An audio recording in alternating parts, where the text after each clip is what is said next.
Challenge করে বলতে পারি, নির্বাচন ছাড়াই সরকারও ক্ষমতা টিকে থাকতে পারবে না। এই সরকার বলুক যে নির্বাচনের দরকার নাই, আমরাই ক্ষমতায় থাকবো। দেখি বুকে পাটা আছে কিনা, সাহস আছে কিনা। রাতের আধারে নির্বাচন করে ভোট নিতে চাই না। আমরা দিনের বেলা মানুষের ভোটের অধিকার হরণ করতে চাই না, করে নাই, রেকর্ড নাই।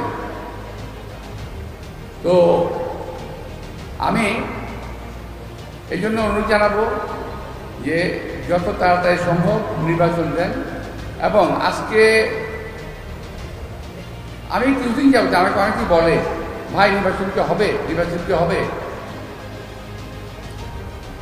আমি বলি রাজনৈতিক নেতা হিসেবে আমি আশাবাদী নির্বাচন হবে, কিন্তু একজন সাধারণ মানুষ হিসেবে আমি ভাবি অনেকেই নির্বাচনকে বানচাল করার চেষ্টা করছেন।